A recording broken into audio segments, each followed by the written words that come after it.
హరే కృష్ణ. అందరికీ నమస్కారం అండి. ఉగాది అయిపోయింది. నేను తర్వాత రోజు పెడదాం అనుకున్నానండి ఈ వీడియో.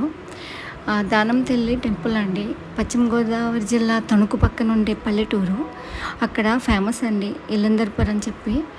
ఆ ఊరిలో దానంతల్లి యొక్క ఉత్సవం జరుగుతుందన్నమాట. చాలా బాగా జరుగుతుంది అది.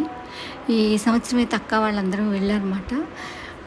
మా మామయ్య అక్కడ టెంపుల్ కట్టించారండి. దానికోసం వెళ్ళారు.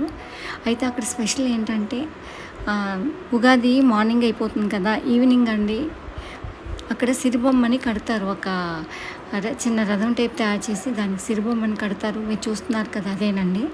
దాన్ని ఆడిస్తారన్నమాట. 4 వీధులు అంటే అక్కడ చెరువు ఉంటుంది, అక్కడ తీసుకొచ్చి ఆడిస్తారు. దాని అట్టుపళ్ళు, గారెలు, బూరెలు ఇలాంటివి కొడతారన్నమాట.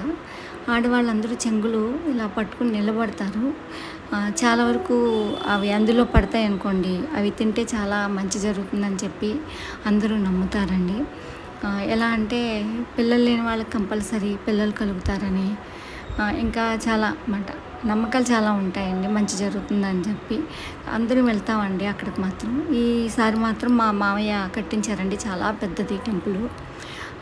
ఊరేగింపుతో సహా సన్మానం చేశారు. అందరూ వెళ్ళారన్నమాట. దాంతో మేమందరం అక్క వాళ్ళందరూ కూడా వెళ్ళారు. ఈ వీడియో ఎవరికీ తెలియదు కదా, సిరిబొమ్మ అంటే ఏంటి తెలీదు. దాన్ని సిరిబొమ్మ అని అంటారు.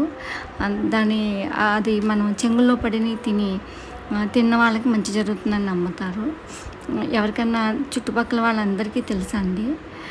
ఈ సిరిబొమ్మ అనేది ఎవరికీ తెలియదు కదా అని చెప్పి నేను పెడుతున్నాను. నా ఛానల్ సబ్స్క్రైబ్ చేయండి, లైక్ చేయండి.